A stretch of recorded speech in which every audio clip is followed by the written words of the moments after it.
cours de matinée. L'idée, c'est de vous donner un certain nombre d'éléments d'informations pour vous aider à accompagner vos enfants au mieux pendant cette phase Parcoursup. Ce diaporama sera aussi disponible sur le site de l'ENT pour pouvoir le revisionner tranquillement avec vos enfants. Et cette conférence sera aussi disponible sur la chaîne YouTube du lycée. Donc vous pourrez réécouter les explications s'il y a des choses qui ont été évoquées trop rapidement. Donc je suis Madame Bidot, une des 2 psychologues chargées d'orientation qui intervient dans ce lycée. Donc je vais vous donner un petit peu des explications de mon fonctionnement avec ma collègue ici. Et donc là, comme je vous le disais, l'idée de cette séance, c'est à travers les documents institutionnels, de vous donner des points de vigilance. Bonjour, entrez, installez-vous. De manière à comprendre un petit peu les différentes phases et surtout, en tant que parent, quel est votre positionnement, quel est l'accompagnement que vous pouvez proposer à vos enfants pour les aider à vivre sereinement cette étape et vous aussi par la même occasion. Donc avec ma collègue, nous sommes présentes ici 3 demi-journées par semaine. Nous pouvons vous accueillir le jeune et sa famille, à plusieurs conditions. Bien sûr, la condition de s'inscrire sur les créneaux que nous mettons à disposition des élèves, en sachant que nous sommes chacune, ma collègue et moi-même, investis aussi sur un autre établissement et le CIO. Donc on n'est pas à disposition toute la semaine. C'est nous qui posons nos demi-journées de disponibilité, donc en fonction des contraintes que nous avons dans les autres établissements. Donc là aussi, malheureusement, à un moment de l'année, on ne peut pas ouvrir plus de permanences qu'on a. Et les entretiens qu'on fait ici, ils ont à peu près une durée de 40 minutes. On ne concevrait pas de réduire ces entretiens à 20 minutes pour accueillir plus d'élèves. Ce ne serait juste pas possible. Les entretiens qu'on peut aussi proposer au CIO sont d'une durée un petit peu plus longue. Mais là, il faut donc prendre rendez-vous auprès du secrétariat qui peut vous donner un créneau de rendez-vous.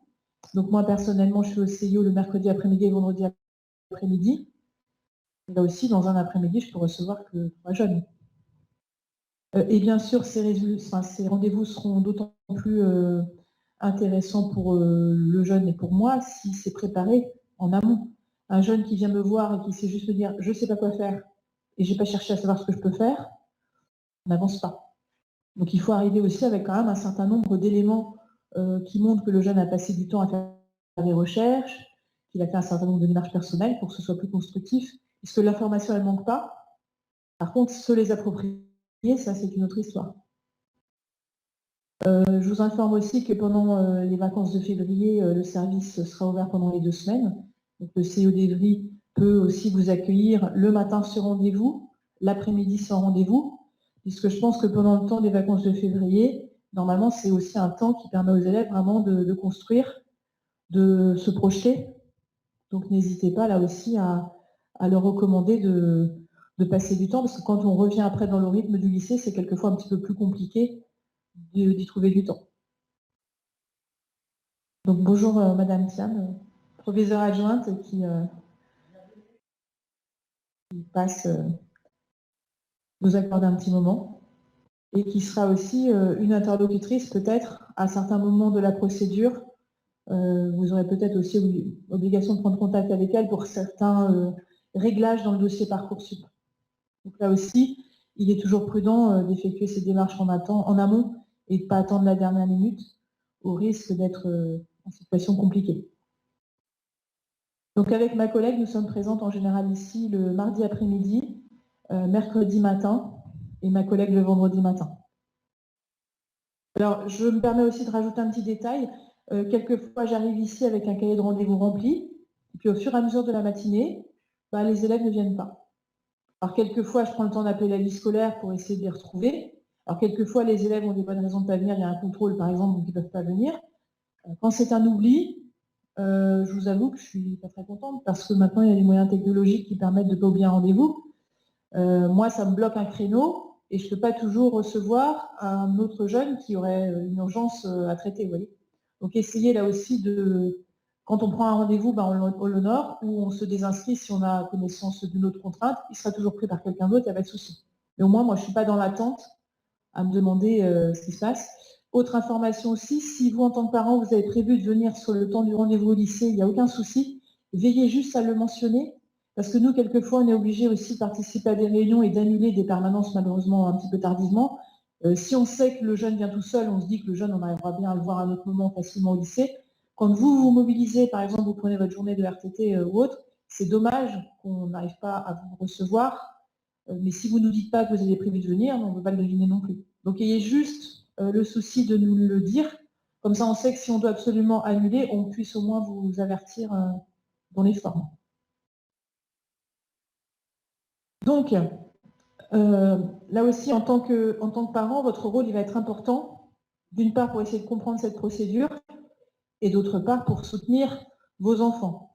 Donc, un certain nombre de conseils pratiques, assez basiques, mais ça vaut le coup quand même de s'y pencher. La procédure, elle a un certain nombre de règles. L'avantage, c'est que tout est clair. La communication, elle est importante. Peut-être même trop. Peut-être trop d'informations à un moment et vous êtes un petit peu perdu. On va le voir tout à l'heure par rapport au respect du calendrier. Il est prudent de ne pas attendre la dernière minute. Moi, je prends souvent le parallèle entre la gestion de la procédure Parcoursup, c'est un peu comme la gestion de la déclaration d'impôt en ligne. Ce n'est pas un truc qu'on fait forcément avec beaucoup de plaisir. Et si on attend la dernière minute, on prend toujours le risque que la plateforme elle soit saturée. Et puis, il manque toujours une pièce. Donc, comme pour les impôts, je pense qu'il est prudent de dire on s'y met avant, pour vivre ça tranquillement, pour s'y mettre aussi à plusieurs fois, pour être plus à l'aise avec l'outil. Et comme ça, on vit les choses plus sereinement. Au fur et à mesure de vos démarches, si vous avez des questions, là aussi, vous avez les moyens de trouver des réponses. Soit par vous-même, en utilisant toutes les rubriques, notamment de Parcoursup, il y a des foires aux questions, il y a des forums de discussion. Le dernier conseil, c'est de suivre la plateforme via les réseaux sociaux. Il y a énormément aussi de réponses qui sont données à des questions que se posent les élèves ou les parents. Donc je pense que par cette lecture-là, vous pouvez déjà avoir des éléments. Si vous ne trouvez pas, bien sûr, là, vous pouvez nous alerter, soit nous envoyer des messages, soit voir avec les profs principaux qui ont eux aussi l'habitude maintenant de la procédure. Donc normalement, on trouve quand même pratiquement toujours une réponse à une question. Si vraiment votre situation est quand même très particulière, votre question est très particulière, au sein même de votre dossier Parcoursup, il y a un onglet qui s'appelle Contact, qui permet là aussi de poser une question pour obtenir une réponse. Donc ça, c'est vraiment la situation extrême, où quand il y a des erreurs dans les informations que vous voyez dans le dossier de votre enfant et que vous n'avez pas la main pour les vérifier, enfin pour les changer, pardon. Là, vous pouvez, via l'onglet Contact, demander aussi des modifications. Dans le déroulement de cette procédure aussi, au moment de la constitution des vœux, on encourage les élèves à ne pas s'auto-censurer. Même si justement l'information qui est accessible peut quelquefois être un petit peu décourageante, il ne faut surtout pas s'auto-censurer. Il faut oser être ambitieux, mais aussi être raisonnable. Donc c'est un juste équilibre à trouver pour obtenir un maximum de propositions positives à la fin de la procédure. Depuis l'arrivée de vos enfants au lycée, pour ceux qui étaient là aux loges depuis le début, normalement, vous n'avez pas pu passer à côté des nombreuses publications que je produis régulièrement, qui ne polluent pas votre boîte mail, parce que moi, je choisis un autre canal, je préfère regrouper ces informations d'orientation dans les fils d'actualité. Donc, vous en avez eu un au départ plutôt pour les élèves de seconde, et dès que vos enfants avaient le pied en première et en terminale, ils pouvaient aussi accorder de l'attention au fil Parcoursup, préparer son post-bac, avec un certain nombre d'articles que je produis régulièrement, avec des liens Internet, des documents PDF, etc. Par contre, ce n'est pas du tout exhaustif. L'objectif, ce n'est pas de vous montrer tout ce qu'il est possible de faire, mais c'est de vous alerter sur des manifestations locales, des journées portes ouvertes, des forums, des salons, des possibilités d'aller découvrir certaines formations au sein de certains établissements. Donc, c'est des documents un petit peu transversaux pour vous aider à gérer tranquillement vos démarches.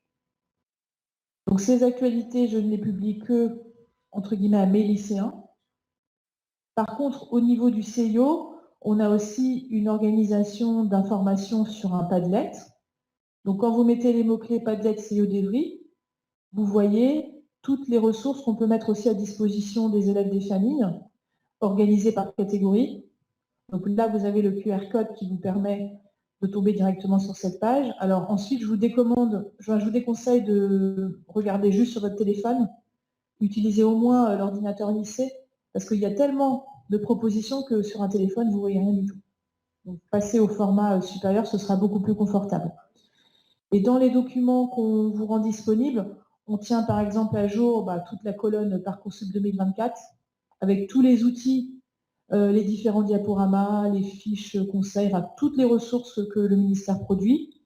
Ensuite, on met d'autres documents qui permettent d'avoir des visions synthétiques, là aussi, par exemple les différents formats de classe prépa aux grandes écoles, une présentation sur les prépas scientifiques, les prépas littéraires, les prépas économiques et commerciales, les brochures ONICEP. Donc on essaie de mettre dans ces ressources-là tous les documents qui font que normalement vous ne pouvez pas être chez vous tout seul et dire je ne sais pas, je ne trouve pas l'info. Normalement, à travers cette sélection, vous ne pouvez pas avoir cette réponse-là. Par contre, vous pouvez être découragé en disant oh, il y a tout ça dans la colonne de ce qui m'intéresse, je ne vais jamais venir à bout. Là, les propositions que je vous ai faites jusqu'à maintenant, c'est plutôt des suggestions pour travailler de manière confortable chez vous face à l'écran. Certains ne sont peut-être pas satisfaits de ce mode d'information. Donc, je vous communique aussi assez souvent des dates de salons de journée portes ouvertes qui vont être l'occasion d'échanger avec des humains, avec des élèves, avec des étudiants, avec des responsables de formation pour peut-être avoir d'autres éléments d'information, puis aussi visiter les locaux, ce qui peut là aussi vous aider à vous projeter et vous questionner aussi sur l'accessibilité. Ça aussi, ça fait partie des dimensions à prendre en compte. On doit se poser la question terminale, qu'est-ce que je veux faire après en termes d'études? Qu'est-ce que je veux avoir comme matière dans mon emploi du temps? Mais il faut aussi se poser la question, quelles sont les conditions de ma vie étudiante que je suis prête à voir évoluer? Donc, ça amène une autre prise en compte d'information. Donc là, par exemple, cet après-midi, à la Faculté des métiers, il y a le salon Grand Paris Sud qui permet de se projeter sur toute l'offre de formation sur l'agglomération d'Évry. Donc vous aurez accès aux formations de l'Université d'Évry, de l'Université Paris-Créteil sur le site de Sénart. Vous aurez connaissance aussi des formations de l'Université d'Orsay, des écoles d'ingénieurs qui sont aussi sur cette zone géographique,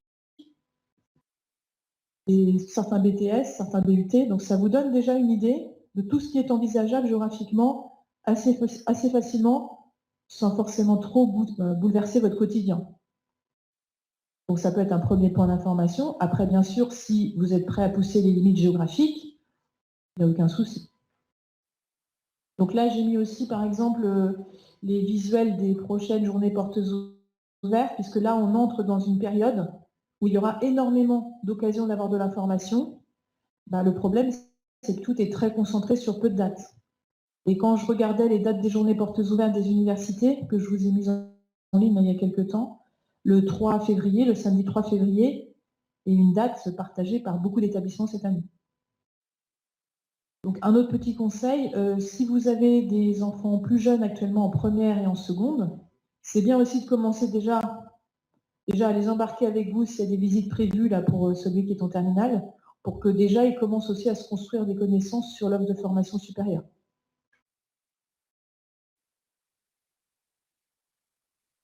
Alors, si on se focalise maintenant sur le calendrier, nous venons d'entrer dans la phase 2, qui est la phase où les élèves peuvent construire leur dossier, commencer à créer leur dossier pour faire des vœux. Mais en fait, depuis leur arrivée au lycée, il était déjà possible de regarder sur le moteur de recherche, sans créer de dossier, l'offre de formation qui était à disposition. J'espère qu'ils ne nous ont pas attendus, qu'ils ont déjà été curieux, et que vous aussi, en tant que parents, vous êtes allés voir un peu ce qui se passait sur cette plateforme, jusqu'où vous pouviez aller sans trop de difficultés. Je suis surprise en entretien de voir que quelquefois, les élèves aiment bien un peu braver les interdits pour certaines choses. On leur dit de ne pas faire, mais ils font. C'est bizarre parce que Parcoursup, ils ne s'autorisent pas souvent à y aller d'eux-mêmes. Comme si cette plateforme allait les manger, les piller. Heureusement, certains sont quand même un petit peu curieux et vont aller regarder un peu ce qui se passe, mais je suis toujours surprise de voir qu'ils ne sont pas plus entreprenants que ça. Donc, on va revenir sur les échéances de cette date. Alors, là, je propose aussi des séances d'information aux élèves. On en a encore une série de séances la vendredi qui arrive. Et je ne vous cache pas que je vais mentir aux élèves. C'est-à-dire que je ne leur donnerai pas la vraie date de fin. Enfin, ils seront capables de la lire, elle sera affichée derrière moi, mais moi, je ne vais pas leur dire qu'il faut faire ses vœux jusqu'au 14 mars, mais je vais leur bloquer la procédure au 10. Enfin, je vais leur dire qu'il faut faire ses vœux avant le 10. Pour la même raison que les impôts. Vous savez que dans les derniers jours, c'est toujours compliqué de se connecter. Et ne comptez pas qu'il y aura forcément un temps supplémentaire qui sera donné parce que justement, tout le monde voudra se connecter au même moment. Donc le jeudi, enfin le 14 mars, il me semble que c'est un jeudi.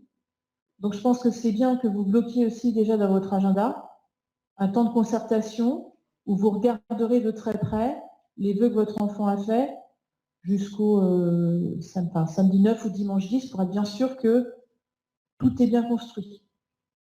Parce qu'au-delà du 14 mars, on ne peut pas rajouter des nouveaux vœux. Donc il s'agit d'être bien vigilant. On a déjà eu, nous, des exemples de jeunes qui étaient tellement sûrs d'eux qu'ils ont oublié de mettre le vœu vraiment préférentiel. Donc il faut bien être vigilant. Ensuite, l'autre date clé sur laquelle je mens, c'est la date du 3 avril. Moi, je leur dis là aussi qu'il faut se dire, jusqu'au 10 mars, je sélectionne tout ce que j'ai envie de faire, et j'ai jusqu'au 30 mars pour aller au bout de la constitution de chacun des vœux. Toujours dans la même idée, d'être confortable sur les derniers jours d'avril. Et de ne pas être dans le stress, de ne pas réussir à boucler son dossier comme il faut. J'ai le souvenir, il y a quelques années ici, on avait des élèves qui étaient en sortie au mémorial de Caen, la veille de la fermeture de la plateforme. Et les profs me racontaient qu'au retour, les élèves avaient passé leur temps de trajet à essayer de boucler leur dossier sur Parcoursup depuis leur téléphone, ce qui là aussi est quand même assez risqué, de finir de rédiger les lettres de motivation. Donc voilà, je pense que c'est bien d'anticiper et là aussi d'avoir une session intense avec vos enfants pour vérifier le 30 mars si tout est bien fini, si tout ce qui doit être fait est bien fait. Et tous ces conseils vous permettront de vivre au mieux la phase 3, qui là aussi va vous donner à gérer d'autres émotions, puisque entre le 30 mai et le 12 juillet, vous allez voir arriver les propositions de réponse. Et ce seront aussi des dates où les élèves auront à vivre leurs épreuves écrites et le grand oral. Donc là aussi, la plateforme a prévu des temps où il y a des suspensions de réponses pour que le jeune se concentre que sur ses épreuves de bac. Mais l'idée, c'est d'arriver peut-être à ces épreuves écrites en ayant déjà pas mal de certitudes positives sur ce qui va se passer après. Donc ça se construit en amont. Alors, on va passer très rapidement sur la première phase parce que là, maintenant, on a déjà dépassé. Mais l'idée, c'était, comme je vous disais tout à l'heure, d'avoir déjà pris du temps depuis le début de l'année à connaître déjà les possibilités de poursuite d'études post-bac et à avoir un maximum d'éléments d'information pour poser des hypothèses sur les cursus qui pourraient aider votre jeune à avancer sereinement en fonction d'objectifs qu'il peut déjà avoir en tête. Donc, je vous avais mis, par exemple, dans l'ENT, différents salons que je recommandais au mois de novembre, au mois de janvier, pour rencontrer aussi la palette la plus large de représentants de formation d'enseignement supérieur, notamment les établissements publics. Parce que des salons, vous en trouvez tous les week-ends à Paris. Mais pour certains salons, quelquefois, il y a beaucoup plus de représentants d'écoles privées que d'écoles publiques. Alors que les établissements publics vont être souvent très importants au salon de l'éducation en novembre et au salon post-bac qui avait lieu là en janvier, le 12-13. Donc c'était des temps qui étaient aussi importants pour avoir un maximum d'informations. Le site Avenir ONICEP peut là aussi vous aider aussi à repérer un petit peu tous ces engrenages, toutes les caractéristiques des formations. Et bien sûr, le moteur de recherche de Parcoursup reste l'objet central aussi pour avoir beaucoup d'informations. On voit quelquefois des critiques assez fortes sur ce système informatique, mais moi je tiens à souligner que la valeur des informations qui est quand même donnée permet aux jeunes d'avoir une vision assez claire. En peu d'efforts informatiques, en quelques clics, on a tout de suite accès à beaucoup d'informations. Encore faut-il prendre le temps de les lire et de les intégrer, mais déjà, sur simplement la page Parcoursup, on a beaucoup d'informations sur chaque établissement. Là aussi, alors j'ai oublié de modifier, il y a un écart entre les deux titres. Là aussi, le processus de choix qu'on demande à vos enfants de faire en terminale, ils se retrouvent devant un nombre de possibilités qu'ils n'ont jamais eu à gérer avant. Rappelez-vous, du collège au lycée, il y avait deux choix, voie générale, voie pro. Dans la plupart des cas, une fois qu'ils ont dit voie générale, voilà, après on leur a demandé de faire des choix de 3 spécialités parmi 8. Enfin, c'était toujours un choix parmi une offre de possibilités qui était très très réduite. Là, ce qui peut paraître un petit peu inquiétant, c'est la multiplicité des possibilités. La plateforme, elle abrite en ce moment 23 000 formations. Il n'est pas impossible que dans les années encore prochaines, ça monte encore à plus. Là, bien sûr, moi, je vais me focaliser que sur la procédure Parcoursup, mais quelquefois, vos enfants peuvent aussi trouver de l'intérêt à des formations qui sont hors Parcoursup. Il y a des écoles qui proposent des formations qui ne sont pas référencées dans Parcoursup. Et bien sûr, si vos enfants manifestent de l'intérêt fort pour ces formations, vous avez le droit de faire toutes les démarches que vous voulez auprès de ces établissements, mais il est quand même prudent de faire aussi des formations dans Parcoursup pour être en position au mois de juin de choisir ce qui vous plaira le plus. Méfiance sur les formations en Parcoursup, elles ne sont pas forcément de qualité, les diplômes ne sont pas forcément reconnus. Une formation qui s'obtient par la procédure Parcoursup, elle s'est engagée à certaines garanties, donc ce qui peut permettre là aussi d'avoir une certaine visibilité de la valeur du diplôme. Dans cette plateforme, vous avez autant des formations sous statut scolaire que des formations en apprentissage. Donc là aussi, le cadre des études est différent et les démarches pour accéder à un des deux types sont différentes. Donc là aussi, ça va être des éléments que je vais reprendre ensuite. Mais tout est indiqué de manière très très claire. Donc vous savez exactement dans quoi vous embarquez. Il faut juste apprendre à bien lire la valeur des informations qui sont données. Pour les formations en apprentissage, on en recense actuellement 9 000 sur les 23 000. Là aussi, quand un élève est intéressé par l'apprentissage, je pense que c'est intéressant de creuser un petit peu le sujet. Qu'est-ce qu'il a compris de l'apprentissage? Être apprenti, c'est être étudiant et salarié. C'est être investi dans une équipe de professionnels, côtoyer des collègues, être avec d'autres collaborateurs, avec des personnes qui ont 10 ans, 20 ans, 30 ans d'expérience, avec des adultes, éventuellement face à des clients.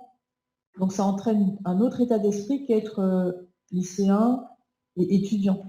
Donc là aussi, il faut se questionner sur sa maturité, sa capacité à évoluer dans ce monde-là. Et en sachant qu'on aura toujours aussi des matières scolaires et un temps de formation dans un centre de formation. Donc avoir cette capacité à gérer ces deux états d'esprit. Un étudiant qui choisit une formation en alternance, en apprentissage, ne va plus être dans l'organisation, enfin dans le calendrier scolaire. C'est-à-dire il n'aura plus les vacances scolaires comme ses camarades. Il va construire son temps en entreprise et au CFA dans le respect du droit du travail, c'est-à-dire il aura en gros 5 semaines de congés payés. Donc c'est une autre organisation. Alors bien sûr, oui, il est payé, il est rémunéré, mais la contrepartie, c'est que le temps d'entreprise aussi, c'est un temps actif où il va contribuer à l'activité de l'entreprise. Et là aussi, j'insiste sur le côté géographique dont on parlait tout à l'heure. Quand vous faites une candidature pour un CFA, vous savez bien où les cours auront lieu. Par contre, vous ne savez pas encore où sera l'entreprise qui va accepter votre enfant. Et donc là, il faut réfléchir aussi aux capacités de déplacement, à la mobilité de l'enfant, parce que certaines entreprises, par exemple, quelquefois, elles prennent des apprentis, mais elles sont dans des zones pas desservies en transport en commun, par exemple. Donc se questionner sur ses capacités de mobilité pour réussir à amener ce projet. Et pour l'apprentissage, là aussi, c'est bien de s'y préparer tôt. Et faire des vœux en apprentissage n'empêche pas de faire aussi des vœux en formation initiale, sous statut scolaire, pour là aussi être en position de décider en juin quel format d'études on retient.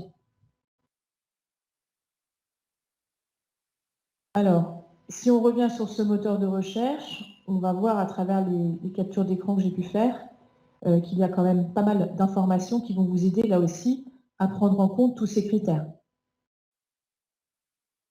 dont le nombre de places et le taux d'accès, qui vont là aussi alerter sur la facilité ou la difficulté à avoir sa place. Qui permet là aussi de dire, il faut peut-être que j'élargisse, parce que c'est pas évident d'être accepté. Alors là, on va prendre des exemples concrets, je pense que ce sera plus simple. Donc en fait, il faut apprendre à utiliser les filtres dans Parcoursup. Quand on va là-haut dans le moteur de recherche, rechercher une formation, on va se retrouver sur une page qui ressemble à peu près à ça. Alors vous avez toujours au milieu une barre de recherche qui vous permet de poser différents critères, mais souvent c'est bien d'avoir préparé en amont et d'être au clair sur ce que vous recherchez vraiment. Parce que si vous mettez un vague mot-clé, quelquefois ça met du temps, enfin ce que vous recherchez vraiment, ça met du temps à apparaître. Donc c'est bien de travailler en amont avec d'autres sources et d'arriver avec une connaissance assez précise du type de la formation que vous cherchez. Ensuite, les autres éléments que vous pouvez faire évoluer au niveau du filtre. Vous avez systématiquement la carte de France. Donc vous pouvez par exemple dès le départ cibler géographiquement une zone.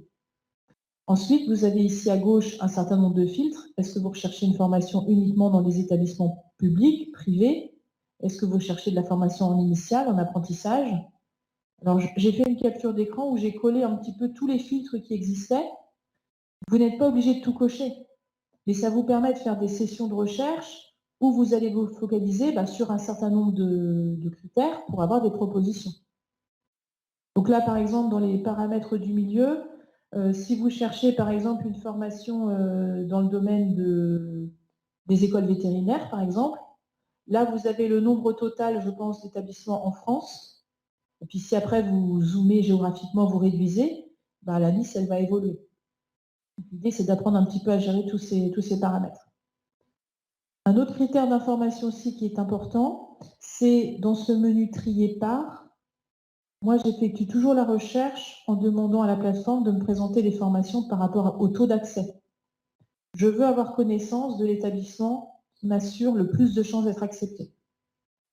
Et par exemple, petite suggestion, quand je recherche des informations sur certains BUT, les bachelors universitaires technologiques, systématiquement, je fais ma recherche sur toute la France. Comme ça, je vois quels sont les établissements qui me donnent la chance d'avoir une réponse positive le plus rapidement possible. Pour ensuite, par exemple, voir que l'Île-de-France, pour certains BUT, a des taux d'accès beaucoup plus limités qu'ailleurs en France. Ce qui me permet après de choisir peut-être moi aussi géographiquement des établissements que je peux imaginer parce que j'ai de la famille qui habite pas très loin ou parce que c'est une région qui finalement, alors c'est peut-être en province, mais c'est peut-être plus facile d'accès que certains établissements qui, oui, sont en Île-de-France. Je prends l'exemple, il y a certains DUT qui sont proposés sur le site de Mantes-la-Jolie, par exemple. Quand on habite Évry, aller à Mantes-la-Jolie toute la semaine, en sachant qu'un emploi du temps en BUT, en gros, il faut être sur place de 8h à 18h, c'est peut-être pas évident. Alors que si on choisit le même BUT, je prends un exemple sur le site d'Orléans, alors oui, il faudra peut-être prendre un logement à proximité, mais de toute façon, revenir d'Orléans le week-end, c'est plus facile et moins fatigant que faire Mantes-la-Jolie, Évry tous les jours.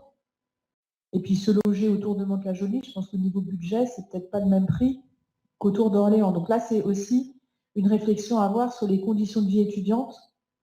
Qu'est-ce que vous pouvez mettre en place? En sachant que vous pouvez demander et la même formation à l'IUT d'Orléans, par exemple, et à l'IUT de Mantes-la-Jolie. Si le taux d'accès est plus important à Orléans, vous aurez sans doute une réponse positive pour Orléans avant Mantes-la-Jolie. Et si vous tenez absolument à rester en Île-de-France et que vous avez une proposition positive, vous pourrez bien sûr accepter l'établissement en Île-de-France. Donc là, j'ai pris l'exemple d'une licence, par exemple, physique-chimie. Donc on me dit bien le statut de l'établissement. On me précise bien aussi où ont lieu les cours. Et là, vous voyez, vous avez toujours un bandeau avec différentes informations. Et ces informations, vous les retrouvez pour chacune des formations qui sont proposées. Vous avez des éléments qui vous permettent, là, techniques, de conserver la trace de ce que vous consultez. Donc, n'hésitez pas à vous faire des fichiers, peut-être, où vous allez copier les liens de tout ce que vous avez recherché, de tout ce que vous avez aimé, pour être capable de les retrouver facilement. Le petit cœur ici permet, quand on a créé son dossier, d'avoir, quand on fait une sélection, le petit cœur qui apparaît dans toutes les propositions. Donc ça permet là aussi de s'organiser dans ces démarches. Et ensuite, vous avez accès, à travers ces différentes rubriques, à tous les éléments qui permettent là aussi de savoir à quoi vous attendre quand vous faites le choix de cette formation. À droite, systématiquement, vous avez aussi des informations sur les actions pour en savoir plus, les journées portes ouvertes, les journées d'immersion. Donc, en vous connectant juste sur la page d'une formation, vous voyez, il y aura beaucoup d'informations qui vont vous aider à savoir si cette formation elle peut avoir du sens pour vous. Des cadres de différentes couleurs qui donnent aussi des informations complémentaires, comme là un certain nombre de conseils aux candidats qui vont aider l'élève à savoir ce qu'il faut mettre en avant, notamment par exemple pour rédiger sa lettre de motivation. En général, il faut se préparer à faire peut-être une lettre par type de vœu envisagé. On vous donne aussi une idée de ce qui est pris en compte dans son dossier. Donc tous ces éléments-là vont vous aider progressivement à sentir un petit peu ce qui est attendu. Au niveau des taux d'accès et des places, donc là aussi, je vais vous donner quelques éléments de compréhension. Quand on fait le choix, par exemple, de s'informer sur cette licence physique-chimie de l'Université d'Evry, par exemple, il y a un critère assurant. On vous dit, comme au loto, 100% des gagnants ont tenté leur chance. D'accord? Donc ça veut dire que dans cette filière, on a 400 candidatures. Alors, vous devez bien voir, je pense. Moi, je vous avoue que c'est tout petit sur mon écran, donc j'ai un petit peu de mal. Donc je vais sans doute pas dire exactement les chiffres, mais c'est parce que je ne les vois pas. Mais vous, je pense que c'est clair. Donc vous avez 400 candidatures et quelques qui sont enregistrées. Et la filière accueille 80 places, c'est ça? Les élèves, vous me dites si c'est pas bon, parce que je ne vois pas bien. Combien? 80? Oui, c'est ça, 80. Et donc l'année dernière, les dossiers ont été classés par rapport aux paramètres qu'on avait vus précédemment, la valeur des résultats, principalement, les arguments de motivation. Et donc pour remplir cette promotion de 80 étudiants, il a fallu envoyer une proposition positive aux 403 mieux classés. Parce qu'en fait, vos enfants vont avoir un espace important pour faire des vœux. Parmi tous les élèves qui postulent à la licence de sciences physiques, tous ne sont pas forcément les plus intéressés par ce format d'études-là. Ils ont autre chose. Ils ont peut-être postulé à des classes prépa aux grandes écoles, à des DUT. Donc en fait, parmi l'ensemble de leurs vœux, certains ont mis un peu comme un vœu de secours cette filière-là. Et finalement, ils vont accepter autre chose, d'autres formations. Donc en fait, pour avoir une promo complète de 80, là, dans cette filière, on est obligé de proposer à pratiquement tous les candidats qui le proposent, qui le demandent. D'accord?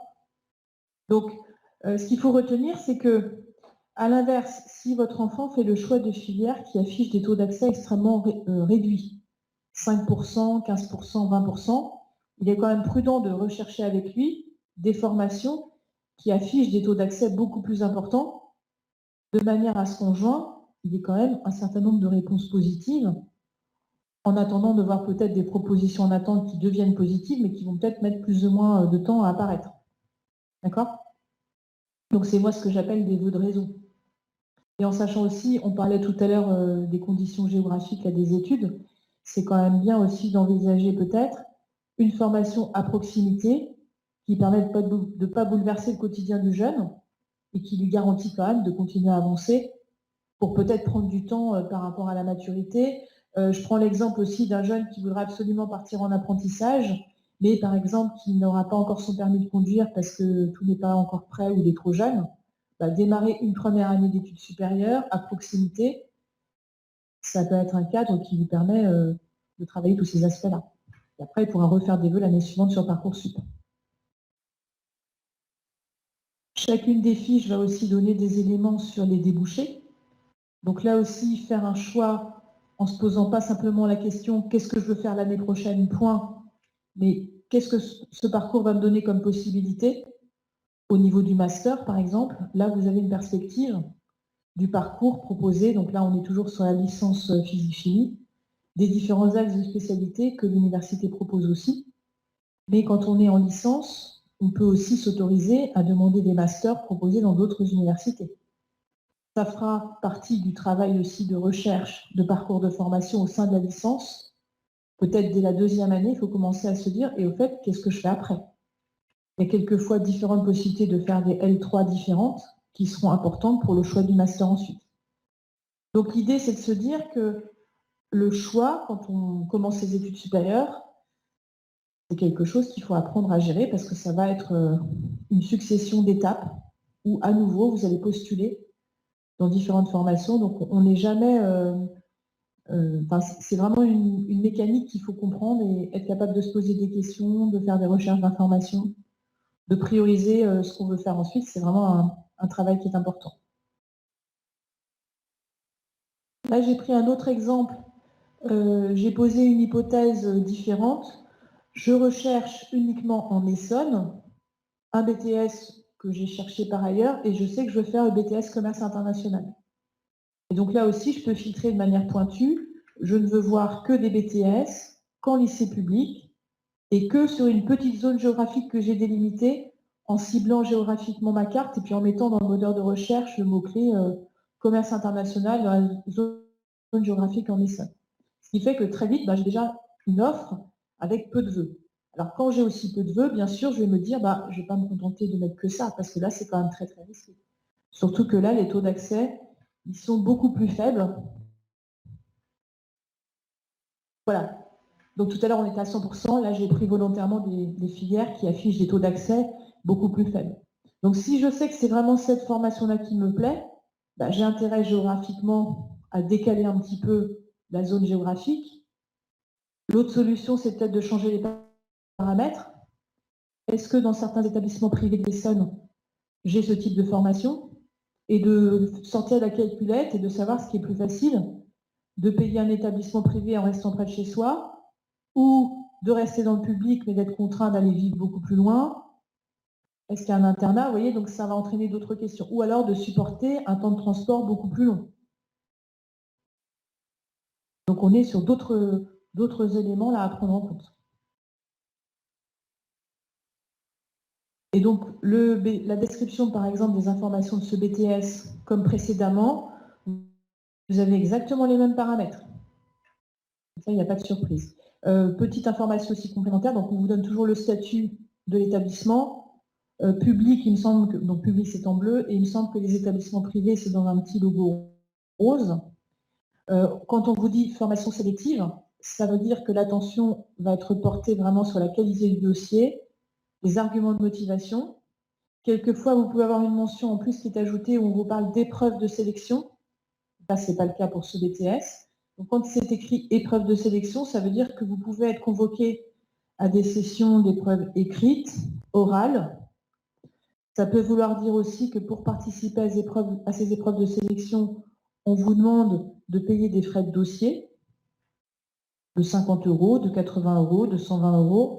Et bien sûr, à la fin, on n'est pas remboursé, qu'on soit accepté ou refusé par l'établissement, et que vous, en tant qu'élève, vous refusiez la proposition d'établissement parce que finalement, vous avez autre chose qui vous intéresse plus dans un autre établissement. Donc ça veut dire que dans la gestion de vos vœux sur Parcoursup, la plupart des candidatures que vous allez faire, elles sont non engageantes financièrement, mais pour certains vœux, il faut là aussi, avant, il me semble, le 3 avril, sortir la carte bancaire pour faire la démarche de confirmation, sinon le vœu il n'est pas enregistré. Parce que ces écoles ont décidé de faire supporter le coût d'organisation des épreuves écrites orales aux élèves qui souhaitent entrer dans l'établissement et pas ceux qui sont actuellement étudiants dans l'établissement. D'accord ? Je pense à certaines formations aussi dans le domaine social. Pour certains métiers du paramédical, il peut y avoir des convocations à des sessions de tests écrits oraux. Et ça aussi, dès le départ, vous savez à quoi vous attendre. Vous savez même précisément le jour de l'épreuve écrite orale, le lieu, les modalités. Je pense par exemple quand vous postulez à des BUT en province, on vous dit par exemple que pour certaines épreuves de BUT, pour certaines filières de BUT, vous aurez un entretien oral. Et quelquefois, c'est déjà indiqué clairement que par exemple, si le jeune habite à plus de 200 km du lieu de l'IUT, l'entretien peut se faire en visio. Donc les choses sont quand même écrites de manière assez précise. Par contre, quelquefois, ça peut être écrit aussi que les épreuves sont forcément en présentiel dans l'établissement. Donc si vous faites le choix d'une formation, je dis n'importe quoi, à Marseille, ce sera à vous de vous organiser pour que votre enfant soit en capacité de se rendre à Marseille s'il reçoit bien la convocation pour participer à l'épreuve écrite ou orale. Parce que là aussi, selon les établissements, quelquefois, les élèves sont tous convoqués, mais quelquefois, il y a un premier tri du dossier qui est fait. Certains sont convoqués, d'autres non. Alors, le fait de ne pas être convoqué, ça ne veut pas dire forcément qu'on n'est pas retenu, mais quelquefois, ça dépend des paramétrages de l'école par rapport au concours. Par contre, ce qui est sûr, c'est que quand vous avez l'information dès maintenant que l'épreuve écrite aura lieu, je dis n'importe quoi, le 5 mai, par exemple, ce sera à vous de vous organiser pour que votre enfant puisse aller géographiquement là où il est prévu qu'il aille. Donc là, vous voyez, par exemple, sur chacune des fiches de formation, vous avez clairement aussi un encart sur le coût de la formation. Alors, petite précision aussi au niveau financier, établissement public ne veut pas dire forcément gratuit, mais les formations, elles peuvent être comprises entre donc 0 €, 170 €, 500 €. Et je crois que j'ai réussi l'autre jour à trouver une formation dans une école publique sur Évry, dans une école de commerce tout près d'ici. Je crois que c'est 6 900 €. Donc, public ne veut pas dire forcément gratuit. Ça veut souvent dire peu cher, mais pas forcément gratuit. D'accord ? Inversement, je pense que privé veut dire sans doute toujours payant. Alors, plus ou moins cher là aussi. Il y a des établissements privés. Je pense à certains BTS, par exemple, c'est peut-être autour de 2 000 ou 3 000 € l'année. Et après, si vous êtes prêt à aller jusqu'à 12 000, 13 000 € l'année, il n'y a pas de problème, vous allez trouver des établissements qui proposent ce genre de tarif. On vous dit aussi quel est le tarif pour les étudiants boursiers. Donc là aussi, il y a des écoles où le fait d'être boursier permet d'avoir des allègements des coûts de la formation, et pour d'autres écoles, non. Mais ça aussi, en général, c'est assez clairement indiqué. Je pense que je vais revenir aussi tout à l'heure sur le fait que pour savoir si on peut être boursier, alors ça ne se joue pas complètement sur Parcoursup, il faut aussi aller sur le site Dossier social étudiant pour faire la procédure, pour savoir si on peut devenir boursier dans le supérieur si on ne l'a pas été avant. Si on était boursier jusqu'à présent, je pense qu'en général, s'il n'y a pas de changement dans la situation familiale, on peut le rester dans le supérieur, mais par contre, ce ne sera pas forcément les mêmes critères et les mêmes montants. Et ça peut aussi permettre de faire des vœux pour les résidences étudiantes du Crous. Quand on est prêt à bouger géographiquement, on peut déjà commencer à poser des hypothèses des villes où on aimerait aller. Et ça se gère aussi dans une procédure, indépendamment de Parcoursup, dans un calendrier là aussi spécifique. Donc là, j'ai pris une autre capture d'écran des critères qui sont pris en compte, qui vous donnent une idée un petit peu des matières qui vont être regardées de très près par les jurys. On vous donne aussi une idée, tout à l'heure on parlait des taux d'accès, donc là par exemple une formation avec 17% de taux d'accès. Là l'établissement reçoit plus de 1300 candidatures.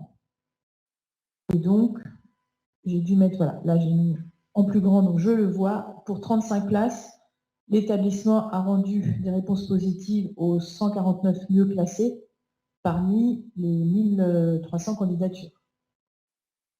D'où le faible taux d'accès. L'autre information aussi sur laquelle je vais revenir, les places en BTS dans nos lycées publics sont réservées prioritairement au bac généraux et au bac technologique et au bac professionnel. Donc les élèves de bac généraux ont le droit de postuler, mais se retrouvent sur un quota de places qui est très très limité. Donc le conseil de bac généraux, c'est de ne pas tout miser sur des vœux de BTS, mais de regarder du côté des BUT ou d'autres filières si ils ne peuvent pas arriver au même objectif. Donc là, je parle de l'admission en BTS en lycée public. Les critères d'admission dans les établissements en alternance sont différents. Eux, ce qui les intéresse, ce sont des jeunes motivés pour la filière, mais ce n'est pas rédhibitoire d'avoir un bac général. Donc cette information, on l'a déjà vue. parmi les autres critères, voilà, prenez toujours du temps pour regarder les conseils aux candidats qui sont donnés. Il peut y avoir des éléments importants qui vont vous aider là aussi à mettre en évidence certains aspects que vous n'avez peut-être pas pris en compte. Ce qui est aussi intéressant de regarder, c'est que pour la même formation, quelquefois, vous allez voir que les pourcentages pris en compte des résultats scolaires, des compétences, du savoir-être, ils varient. Donc ça peut être intéressant de voir que quand certaines filières accordent vraiment beaucoup d'importance à la motivation, vous devez encore plus soigner votre argument de motivation. Ce que j'aime bien aussi comparer, par exemple, quand je cherche de l'information sur un BTS précis, comparer les propositions de poursuite d'études, comparer les débouchés, parce que ça vous donne là aussi une idée, ça vous aide à mieux cerner l'information, et ça peut vous aider aussi à mettre des éléments dans votre lettre de motivation pour montrer que vous savez ce que vous voulez faire au-delà de cette formation, vous avez bien repéré certains métiers ou certaines poursuites d'études en cohérence avec le choix que vous avez fait.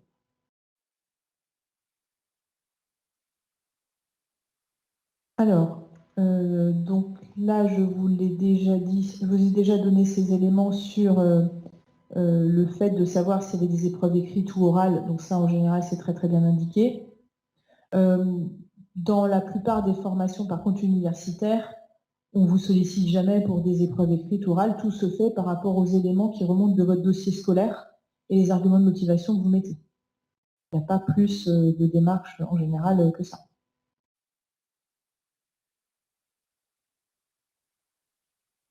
Donc votre projet d'orientation, j'espère que vous avez commencé à le construire au moins dès l'année de première, à repérer peut-être des hypothèses de ce que vous pourriez envisager de faire.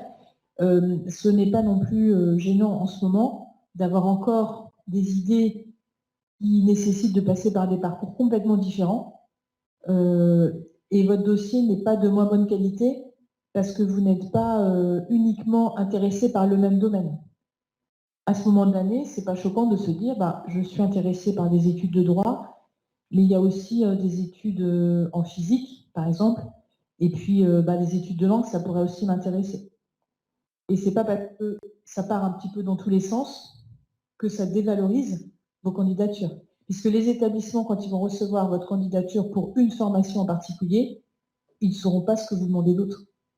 Donc ils ne vont pas se dire, mais c'est quoi cet élève girouette qui fait un vœu chez moi alors qu'il a fait aussi un vœu dans une autre formation qui n'a aucun rapport? Non, par contre, vous, si vous faites une lettre de motivation pour expliquer que vous êtes intéressé par le droit, vous donnez des éléments par rapport à un projet pour le droit. Et vous ne parlez pas d'avoir envie de faire de la physique. Donc, il faut juste être cohérent et être vigilant de mettre la bonne lettre au bon endroit. J'ai déjà vu des dossiers d'élèves où il y avait eu des petites confusions, et là, ça discrédite leur candidature. Donc, le bon réflexe pour préparer cette procédure, c'est d'utiliser toutes les ressources. Alors là aussi, on voit que sur les réseaux sociaux, maintenant, il y a pas mal de possibilités aussi d'avoir des informations via des lives Instagram. Donc, il y a différents opérateurs là, qui mettent des éléments qui parleront peut-être aussi à vos enfants. C'est pas mal de suivre. Alors, l'avantage quand ce sont des lives, c'est que souvent on peut les réécouter en dehors. Donc, ça permet là aussi de se servir des questions et des réponses qui sont données aux autres, quelquefois, pour se rassurer aussi sur ses propres questionnements. Et bien sûr, maintenant, vos professeurs ont l'expérience aussi des promos précédentes, donc ils sauront sans doute aussi vous accompagner, vous soutenir. Et nous, bien sûr, on sera aussi toujours là pour essayer de répondre à vos questions. Et si c'est des questions qu'on n'a encore jamais eues, c'est notre petit challenge aussi de trouver avec vous la réponse.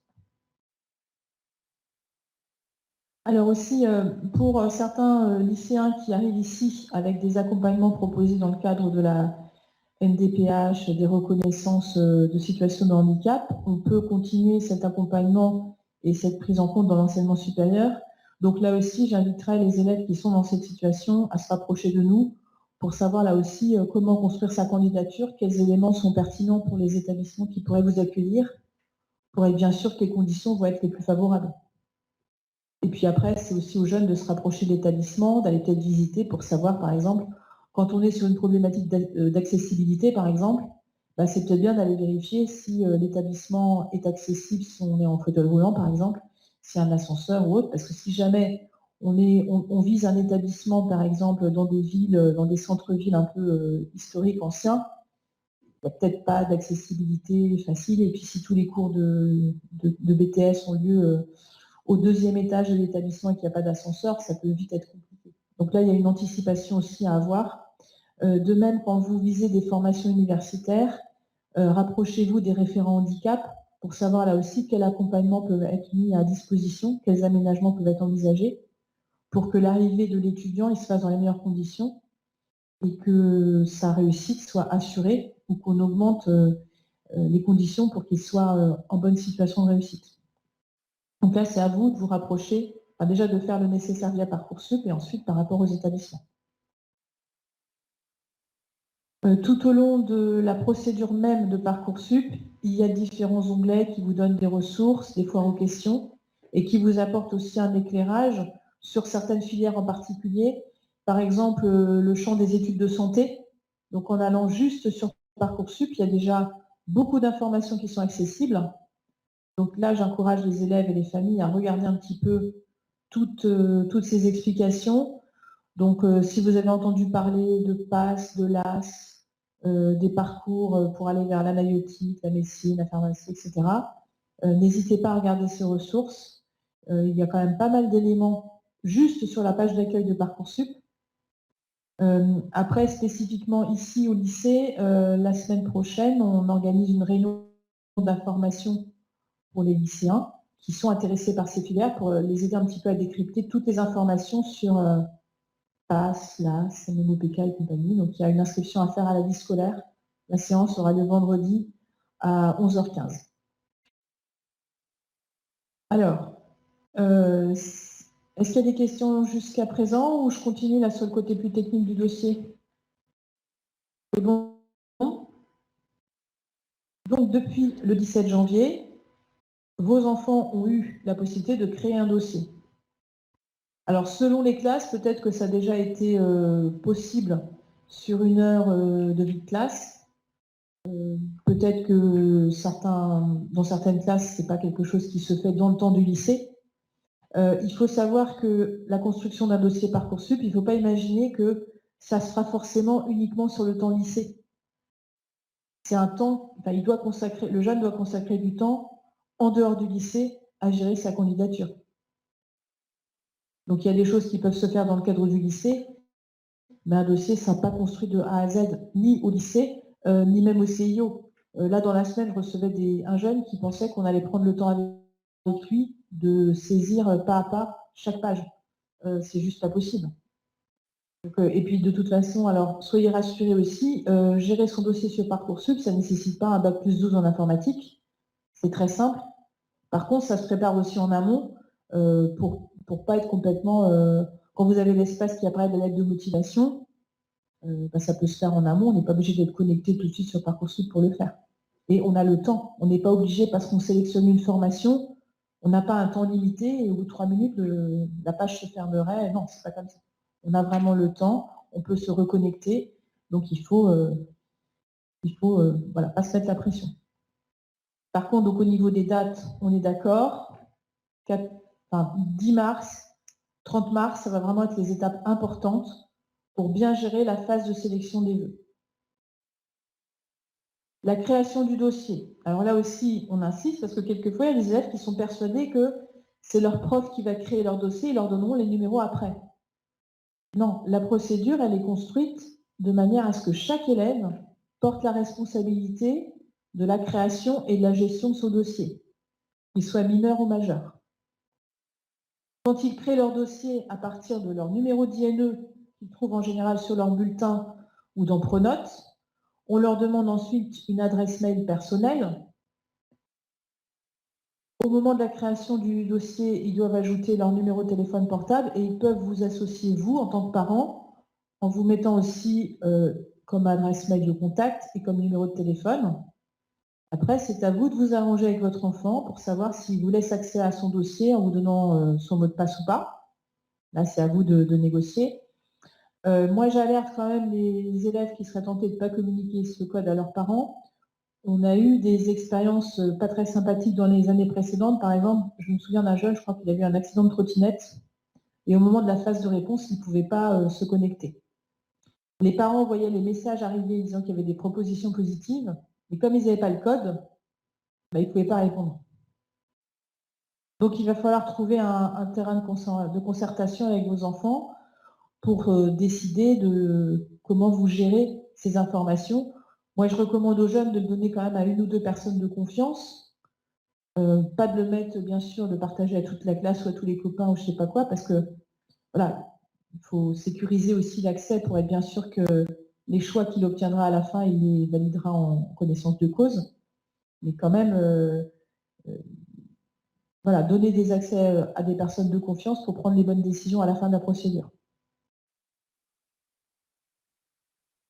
Pour toutes les actions Parcoursup, on recommande aux élèves de gérer ces démarches via un ordinateur, éviter depuis un téléphone ou une tablette, parce que dans les années précédentes, on a constaté des actions que les élèves faisaient depuis leur téléphone qui n'étaient pas prises en compte. Donc c'est plus prudent d'être sur un ordinateur. Et puis vous voyez, face à la masse d'informations qu'on a, c'est quand même plus confortable sur un grand écran que sur un petit écran de téléphone. Et jusqu'à la phase de réponse. La phase de réponse, on n'oblige pas les élèves à répondre dans le quart d'heure où ils ont la notification. Donc on se pose, on prend le temps de la réflexion, on en discute avec ses copains, avec ses profs, avec ses parents, et ensuite, on choisit. Parce que ce qu'on refuse, on ne peut pas les retrouver. Donc il faut faire bien attention. Je reviens là sur le site dont j'ai un peu parlé tout à l'heure pour les logements et les bourses, messervicesétudiants.gouv.fr. Donc en tant que parent, les documents que vous devez rendre accessibles à vos enfants, ça va être le document des impôts, là, le revenu fiscal de référence. Donc ça, il faut que vous leur donniez cette information-là. Ensuite, pour que vos enfants soient bénéficiaires des bourses, il faut qu'ils aient un compte bancaire personnel. Si ce n'est pas le cas, là aussi, comme activité sympathique pendant les vacances, ouvrir un compte bancaire, voir quelle va être la banque la plus accueillante pour accueillir peut-être aussi la prime que vos enfants peuvent avoir s'ils obtiennent une très bonne mention au bac, puisque maintenant il y a plein de banques qui font plein d'actions commerciales par rapport à ça. Donc il faut trouver un motif de plus à les encourager à travailler jusqu'au bout. Ça peut être ça aussi. Donc là, je reviens sur ce que j'ai dit. Respectez bien le temps de la gestion de la procédure pour les bourses pour espérer avoir justement le financement aussi le plus rapidement possible à la rentrée. Parce que plus vous retardez à remplir les dossiers, plus vous prenez le risque d'avoir du coup les bourses qui soient payées tardivement. Donc entre le 17 janvier et le 14 mars, vous profitez d'un espace de liberté sur Parcoursup où vous pouvez décider des formations auxquelles vous postulez. Il y a une limite, mais qui quand même donne pas mal de possibilités. On peut faire jusqu'à 10 vœux de formation en apprentissage. En théorie, on peut faire 10 vœux en formation initiale, mais il faut décliner les vœux et les sous-vœux. Et donc, quelquefois, on a des élèves, déjà en moyenne, ils font plus de 13 vœux. Et après, on peut avoir des élèves qui font 20 vœux, 30 vœux. Moi, jusqu'à présent, je crois que je n'ai jamais rencontré d'élèves qui m'auraient dit « mais j'arrive pas à faire les vœux de tout ce que je veux ». Ça n'arrive pas. Par contre, ça veut dire que quand à un moment, on se retrouve face à 17 vœux, ces 17 vœux doivent être construits, ils doivent être motivés. Et si on fait des vœux à 8 formations différentes, par exemple, il faut construire des argumentaires qui soient spécifiques pour les 8 vœux qui sont complètement différents. Donc ça demande un effort de rédaction qui va demander là aussi de passer du temps à savoir ce qu'on met en évidence dans son dossier. Les lettres de motivation, elles sont personnalisées donc pour chaque établissement. Dans la plupart des cas, l'espace est réduit à 1500 caractères. Donc c'est aussi un exercice d'écriture que de trouver ce qu'on peut mettre de plus pertinent dans 1500 caractères, de raconter peut-être toutes les démarches personnelles qu'on a faites pour être bien sûr que c'était la formation qui nous intéresse, les échanges qu'on a pu avoir avec des étudiants, les journées portes ouvertes, etc. Les projets qu'on a compris de ce que font les étudiants qui font qu'on a vraiment envie d'aller dans cette filière, par exemple. Donc ça peut être des éléments qui apportent des informations que les établissements apprécient. On ne vous demandera pas de classer vos vœux dans la procédure, mais par contre, vous, au niveau de votre motivation, vous devez être capable, en juin, de savoir ce qui vous intéresse le plus. Mais on est bien d'accord, entre mars et juin, dans la tête d'un ado, il peut se passer plein de choses qui font que ce qu'il estime comme priorité entre février et mars, ça soit complètement transformé en juin. Donc là aussi, c'est un espace de liberté, on se projette dans plein de configurations possibles et on voit ce qui est le plus important en juin, face aux réponses. Le fait de se précipiter à faire ses vœux tout de suite maintenant ne garantit pas non plus d'être accepté plus vite, puisque les établissements ne recevront vos candidatures qu'à la clôture de la phase du 3 avril. Donc vos établissements, ils recevront leur dossier, votre dossier, que le 4 avril. Ils pourront les lire que le 4 avril. L'année dernière, je m'amusais à regarder, suite aux réunions là, que je fais avec vous, ce que ça donnait sur le code gestion Parcoursup. C'est vrai que je voyais, il y avait un effet, il y avait des gens qui avaient déjà tout rempli. C'est bien, il ne faut pas se précipiter non plus, on n'est pas dans une urgence absolue. Et ça ne donne surtout pas de bonification. Vous serez les seuls à connaître la totalité des vœux que vous avez faits. Les établissements, comme je vous disais tout à l'heure, ils n'auront pas la multiplicité des vœux que vous avez faits. Donc rassurez-vous, vous faites vos vœux en votre âme et conscience, en fonction de ce qui vous plaît, et vous verrez ensuite en fonction des réponses que vous gardez. Dans les formations qui sont proposées dans la plateforme, vous avez un certain nombre de filières sélectives, les classes prépa, les BTS, les BUT, certaines écoles d'ingénieurs ou de commerce, les instituts d'études politiques, les instituts de formation aux soins infirmiers. Donc celles-ci, ce sont des filières dites sélectives. On verra tout à l'heure qu'au niveau des réponses, ce sont celles qui peuvent s'autoriser à vous dire non, on refuse votre candidature. Et il y a aussi des filières non sélectives, comme les licences universitaires. Donc ce sont des filières qui ne vont pas vous dire explicitement non, mais qui ne vous garantissent pas non plus forcément à coup sûr d'être affecté, puisque ça dépend du nombre de places et du nombre de candidatures.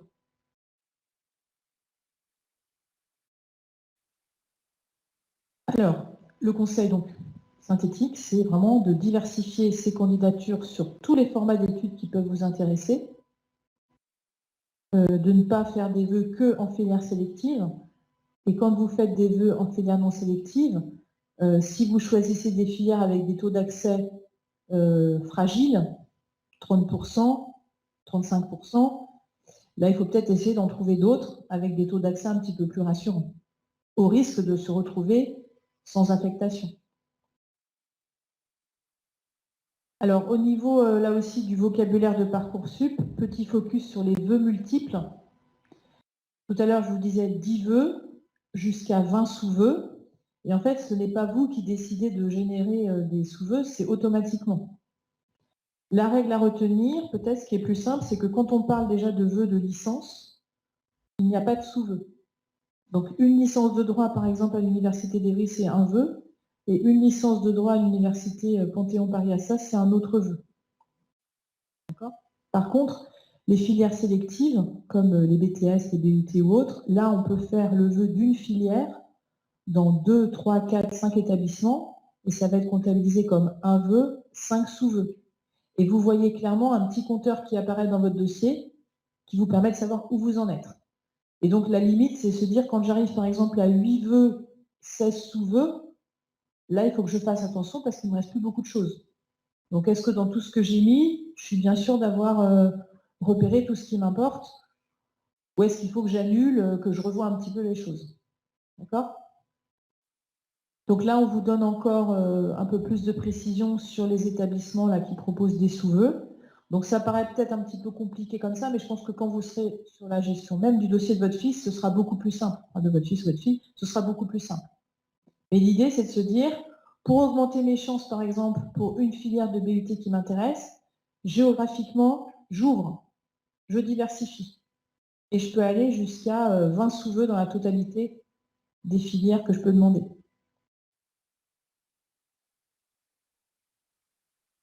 Alors, ce serait, enfin, histoire de vous compliquer encore un petit peu la vie, pour un certain nombre de filières, il n'y a pas de limite. C'est-à-dire quand vous demandez une formation aux soins infirmiers, il n'y a pas forcément de limite. Alors, sauf 5 groupes d'établissements, par exemple pour les IFSI, puisque maintenant les instituts de formation aux soins infirmiers sont rattachés à des universités. Donc, si vous demandez, par exemple, si vous voulez absolument faire votre formation à l'IFSI de Corbeil, par exemple, quand vous sélectionnez l'IFSI de Corbeil, en fait, on vous renvoie sur tous les IFSI rattachés à l'université Paris-Saclay. Et vous pouvez postuler autant à des IFSI qui sont dans d'autres villes du 91, mais il y a certaines villes rattachées, alors comme ça de mémoire, je crois qu'il y a certains établissements du 94 qui sont aussi rattachés à cet établissement Paris-Saclay. Et ça veut dire après qu'en tant qu'élève, en tant qu'étudiant en IFSI, vous aurez des cours sur le site physique, par exemple de l'IFSI de Corbeil ou de Longjumeau, et certains cours en distanciel donnés par des professeurs de l'Université Paris-Saclay. Ils vous expliqueront aussi, quand vous allez aux journées portes ouvertes, par exemple, comment c'est organisé, ces cours en distanciel, les conditions physiques, là, les cours physiques que vous avez pour d'autres matières. Il y a aussi d'autres petites choses à savoir sur ces vœux. Pour la filière PASS, donc la première année d'études de santé, en Ile-de-France, c'est un seul vœu. Après, vous pouvez décliner dans plusieurs établissements. Donc les établissements vont apparaître, mais ça ne donnera pas de lieu à de sous-vœux. Donc ce sera qu'un seul vœu qui sera enregistré. Et vous pouvez postuler à 5, 6, 7, 8 établissements différents avec aussi des mineurs différents. Donc après, la question à se poser, c'est quel est l'enseignement mineur que j'ai envie de suivre. Si je ne suis pas sûre de passer en deuxième année de la filière d'études de santé que je veux, est-ce que j'ai trouvé dans une mineure une discipline quand même qui va m'intéresser pour continuer la suite de mon parcours universitaire? Donc encore quelques exemples, peut-être que si je prends cette diapo, ce sera le plus clair. Si je sais dès le départ que j'ai envie de faire par exemple un BUT technique de commercialisation, je le choisis à l'IUT de Paris, d'Évreux ou de Nanterre, et c'est bien compté comme un vœu, 3 sous-vœux. Si je veux faire une candidature en classe prépa aux grandes écoles économiques, commerce et gestion, si je postule au lycée Hoche à Versailles, je peux le demander avec ou sans internat. Je peux le demander au lycée Carnot à Paris, au lycée Jacques Decour à Paris, au lycée Montaigne à Paris. Je suis bien sur un vœu, 4 sous-vœux. Et en tout, je suis à 2 vœux sur les 10 que je peux faire et 7 sous-vœux sur les 20 que je peux faire. Donc là, je pense que cet exemple-là est un petit peu plus clair et il est au plus proche, je pense, de ce que vous voyez dans le site Parcoursup qui permet de se projeter. Alors, j'ai un autre exemple pour d'autres formats d'études. La première année d'études de santé passe. Je peux faire le vœu de l'université Paris-Cité, Paris-Saclay, Versailles, Sorbonne, Paris-Nord, et ça fera qu'un vœu. Là, j'ai demandé, par exemple, 4 établissements différents. Si je fais le choix d'un IFSI, donc un institut de formation aux soins infirmiers, je ne peux pas faire plus de 5 vœux dans des universités différentes, qui m'obligent quelquefois à me projeter en province, parce que je ne suis pas sûre qu'en Ile-de-France, comme ça, de tête, ce soit forcément proposé par 5 universités différentes. Et après, je peux proposer ma candidature pour effectuer ma formation dans différents établissements. Alors, par exemple, les établissements rattachés à l'Université de Paris-Cité, ce sont plutôt des établissements parisiens et qui affichent des taux d'accès un petit peu décourageants. Même si on sait en ce moment qu'on manque de soignants, par exemple, nous, on ne manque pas d'élèves qui veulent postuler à ces formations. C'est les incohérences un petit peu du système. D'autres exemples de décompte de vœux. Si je choisis une licence sciences de la Terre à l'Université de Paris, c'est un vœu. Une double licence biomathématiques à Paris-Saclay, c'est un vœu. Une licence de psychologie à Nanterre, c'est un vœu. Les DUT génie bio, là, ce sont comptabilisés aussi comme un vœu, 4 sous-vœux. Et une CPGE, BCPSC dans 3 établissements, ça va être aussi 3 sous-vœux. Et donc là, ce dossier complet, on est à 7 vœux sur les 10 possibles et donc 7 sous-vœux sur les 20 possibles.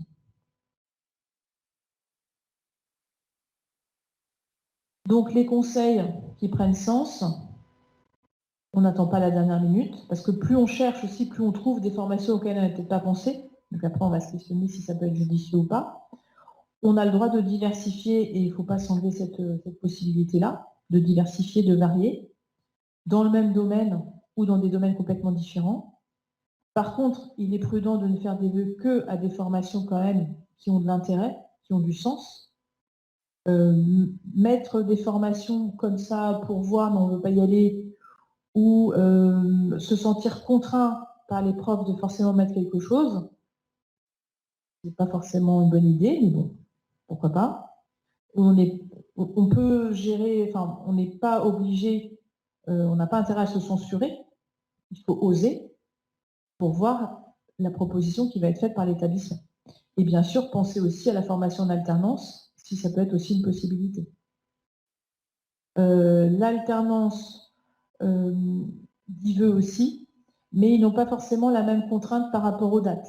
Mais par contre, ce qui est sûr, c'est que tant que vous n'avez pas d'employeur, vous n'êtes pas sûr d'être accepté. Au niveau géographie, les bacheliers franciliens sont prioritaires pour les formations en Île-de-France sur les formations non sélectives comme les licences. Par contre, il n'y a pas de priorité géographique pour les formations sélectives. Donc le jeune demande la formation dans l'établissement qu'il souhaite. Par contre, c'est à lui de s'assurer de la faisabilité ensuite du trajet tous les jours ou d'être logé sur place. Ça peut être intéressant de le préciser dans le document de motivation, parce que par exemple, si vous habitez Évry et que vous postuliez par exemple pour un BTS à Nantes ou un BUT à Nantes, peut-être dire que vous vous occupez de l'hébergement et qu'il n'y a pas de souci, c'est géré, ça peut rassurer l'établissement.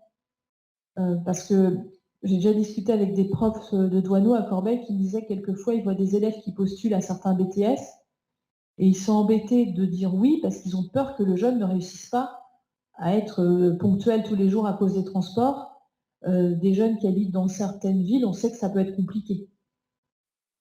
Donc, quand c'est un choix qui est réfléchi, qui est construit, je pense qu'il ne faut pas hésiter à le dire, de manière à rassurer l'établissement. Et puis, j'insiste aussi sur le fait que les dossiers sont lus par des personnes, par des profs. Donc, il ne faut pas croire que parce qu'on est dans une procédure informatique, tout est froid, impersonnel. Non, il y a quand même, notamment pour les filières sélectives, tous les arguments de motivation sont lus par les équipes des jurys d'établissement qui vont accorder de l'attention à tout ce qui est écrit. Donc l'Île-de-France, je l'ai déjà dit. Alors, petite précision aussi, si jamais certains jeunes ont des parents qui vivent, donc un parent en Île-de-France et un parent dans une autre académie ailleurs en France, si le deuxième parent a une existence dans la base élève, le jeune peut demander autant une licence en Île-de-France que dans l'académie de l'autre parent. Mais par contre, si le deuxième parent n'existe pas officiellement dans siècle, dans la base élève, le jeune ne sera pas prioritaire pour la zone géographique de son autre parent.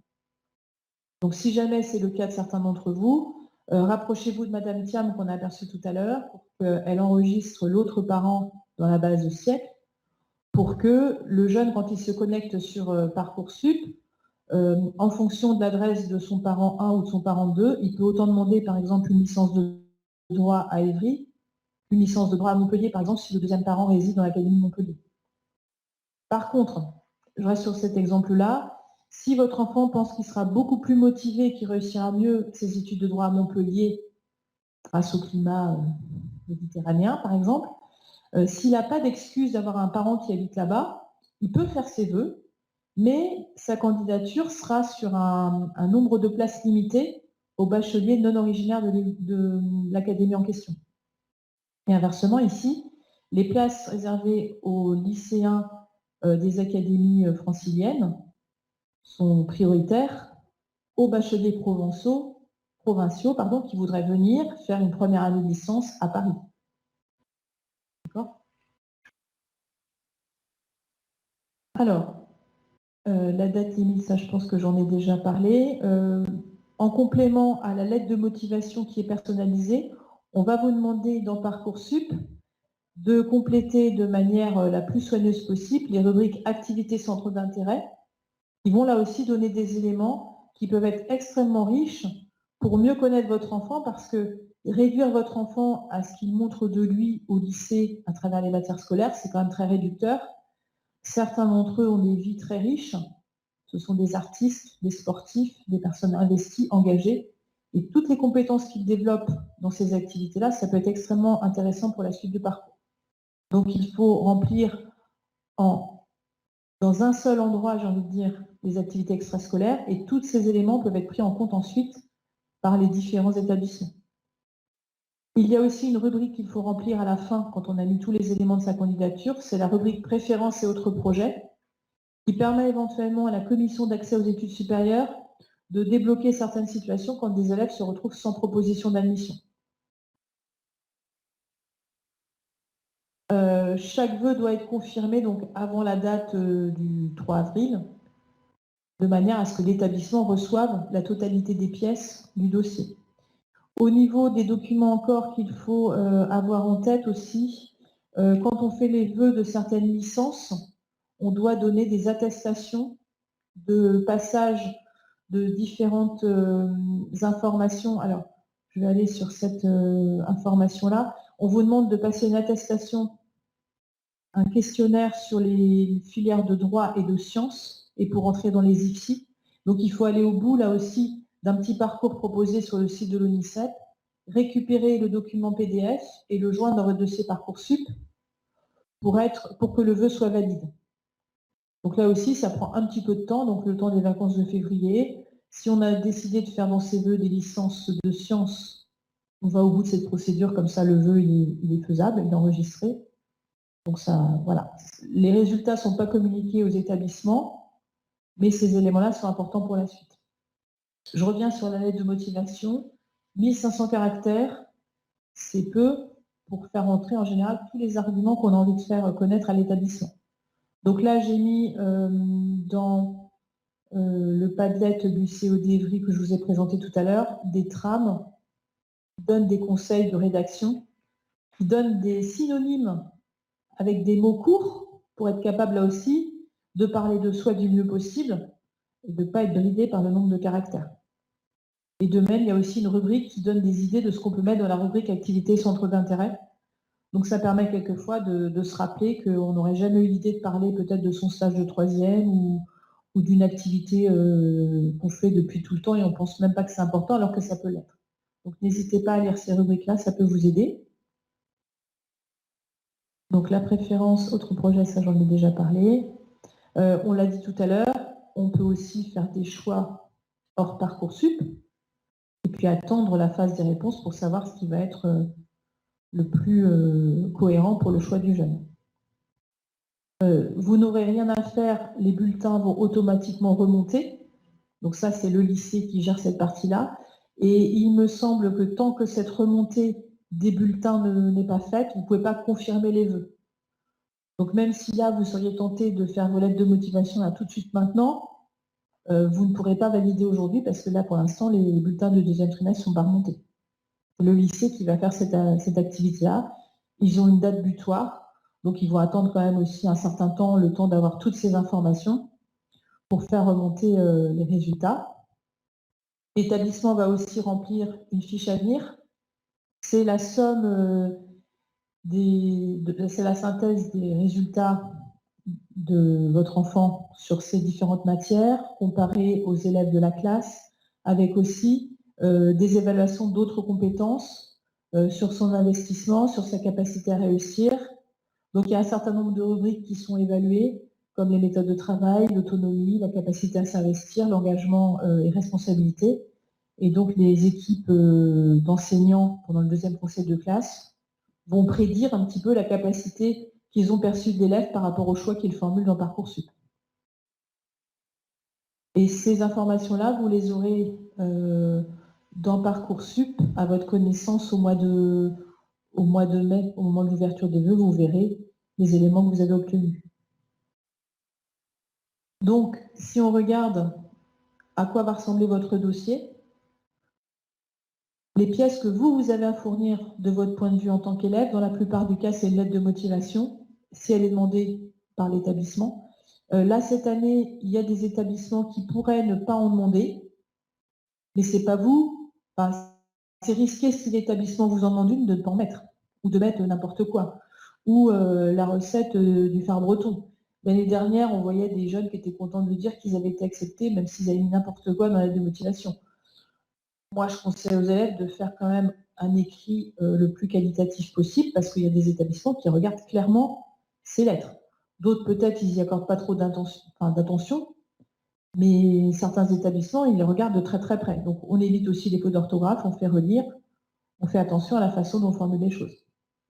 Pour certaines filières, comme les licences de STAPS, on va aussi vous demander des justificatifs que vous pourrez ensuite remplir dans Parcoursup. Donc là aussi, ça prend un petit peu de temps, le temps que le club puisse remplir les documents. C'est à vous aussi de remplir en une fois les activités et centres d'intérêt. La fiche à venir, les bulletins, ça remonte automatiquement du lycée. Donc ce n'est pas à vous d'aller chercher ces informations-là. Par contre, petit conseil, j'espère que vous n'allez avoir qu'à gérer Parcoursup en terminale et que tout se passera bien pour vous pour les études supérieures. Et si jamais l'année prochaine, vous voulez refaire des vœux parce que votre première année ne vous a pas satisfait, là, on vous demandera de remplir vos résultats du 3e trimestre. Donc, gardez précieusement votre bulletin du 3e trimestre pour être capable l'année prochaine, à la réouverture de Parcoursup, de compléter votre dossier. Donc, une fois que le 3 avril est passé, vous êtes en général, pour la plupart d'entre vous, soulagés. Il ne reste plus qu'à attendre les résultats. Sauf ceux qui ont sélectionné des formations avec épreuves écrites, épreuves orales, etc. Mais ça concerne une minorité d'élèves, finalement. Donc, par contre, les établissements vont passer beaucoup de temps à regarder toutes ces informations, à effectuer des tris pour repérer les élèves qui pourraient avoir une proposition positive. Donc, on va passer sur cette phase de réponse qui est sans doute celle qui vous préoccupe aussi le plus. L'ouverture des réponses, ce sera à partir du 30 mai. Et j'espère qu'au 12 juillet, vous aurez la meilleure proposition pour vous. Entre-temps, il y aura les épreuves du bac écrites, le grand oral, et les résultats du bac début juillet. On est bien d'accord, nous on part dans l'hypothèse optimiste que vous allez avoir le bac, qui vous permettra de continuer vos études supérieures. Malheureusement, certains d'entre vous auront peut-être une réponse positive pour des études supérieures, mais qui est annulée si jamais vous n'obtenez pas le bac. On ne peut pas garder le bénéfice d'un vœu si on échoue au bac pour l'année suivante. Si on échoue au bac, on doit le repasser pour refaire des vœux pour espérer continuer ses études supérieures.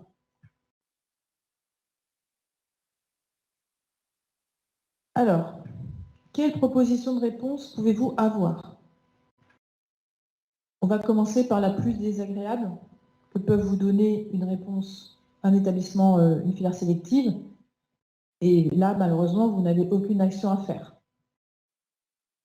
La réponse négative que peut vous donner un établissement, là, vous n'avez rien à faire.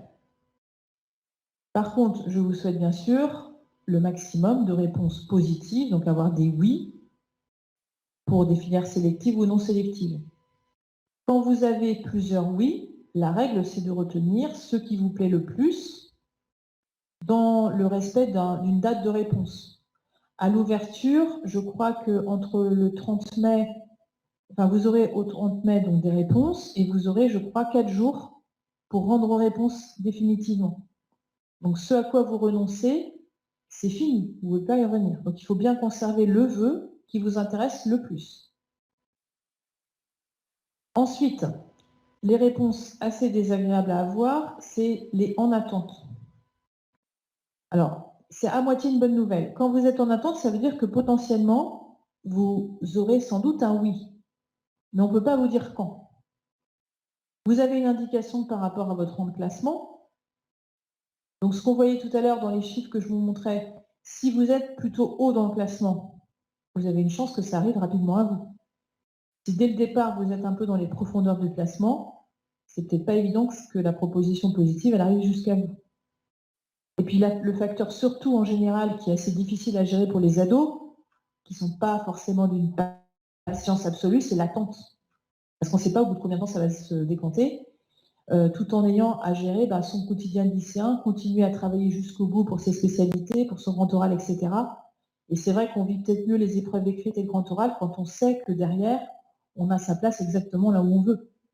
Alors que quelquefois, on est encore en attente dans les profondeurs du classement. Donc la question aussi, quelquefois, j'avais des élèves qui recevaient assez vite des propositions positives et tout ce qui leur plaisait vraiment était en attente.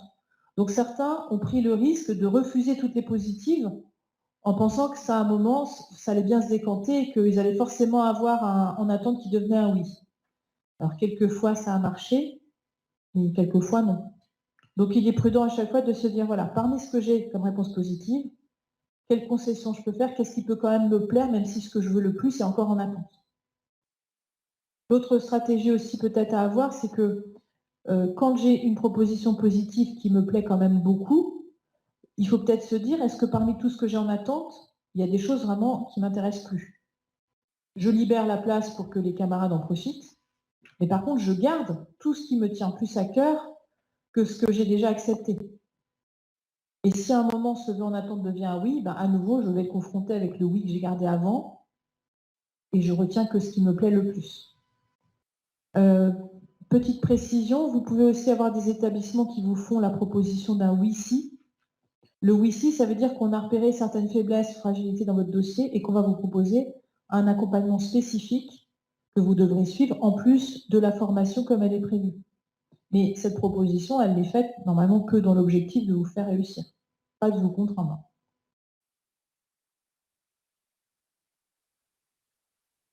Donc là aussi, une fois qu'on a une réponse, alors déjà, on est averti d'une réponse à donner par SMS, mail aux jeunes et aux personnes qui sont identifiées dans l'espace Parcoursup pour avoir ces informations-là. Et donc, assez vite, on doit avoir une réponse. Alors, plutôt toujours sur ordinateur. Moi, je conseille aussi aux élèves de faire des captures d'écran de tout ce qu'ils voient et de toutes les conséquences qu'ont leurs actes. Parce qu'on a eu des antécédents, quelquefois, voilà, il y avait des choses qui apparaissaient, puis après, ça apparaissait plus, etc. Donc, c'est pas mal de faire des petites sauvegardes au fur et à mesure. Comme ça, on a des traces de ce qu'on a vu. Peut-être que pour la suite, ça peut être utile. On répond aux propositions d'admission toujours en interne directement dans Parcoursup.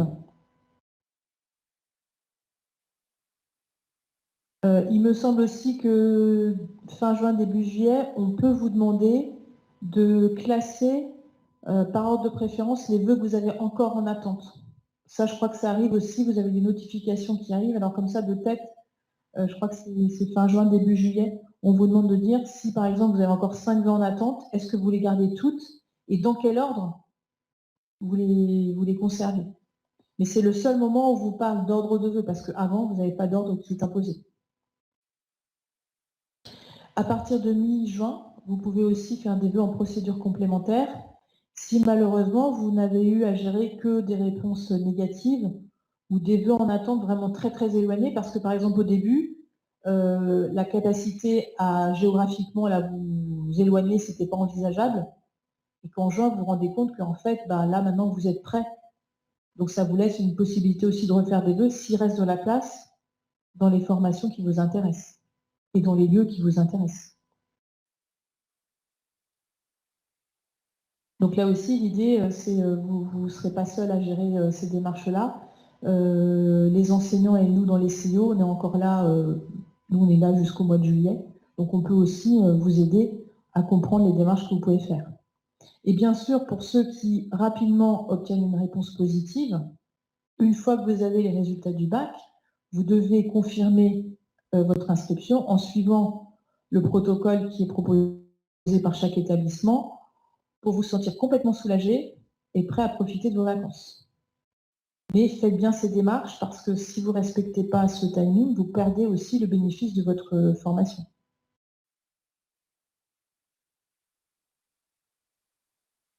Donc vous comprenez maintenant, je pense, à travers cette présentation, les conseils qui étaient donnés au départ, qui sont quand même assez simples. La gestion du temps, c'est quand même l'élément qui est principal pour être capable de bien vivre toutes ces étapes.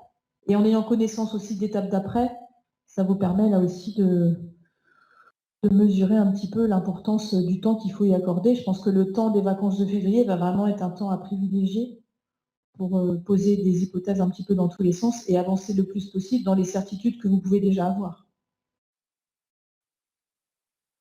Donc tous les moyens de communication, on a parlé de la messagerie contact, des réseaux sociaux qui permettent aussi de voir les réponses données aux questions des autres, qui peuvent peut-être répondre aux vôtres. Et puis il y a aussi un numéro vert. Et puis via l'ENT, vous pouvez poser des questions, regarder régulièrement les publications que je peux donner. Je pense que normalement, vous devriez trouver quand même la plupart des réponses à vos questions. Avez-vous des questions? Avons-nous des questions en ligne? Non? Okay. Donc on va imaginer que tout ce que j'ai dit était très très clair. Et donc je vous souhaite une bonne après-midi.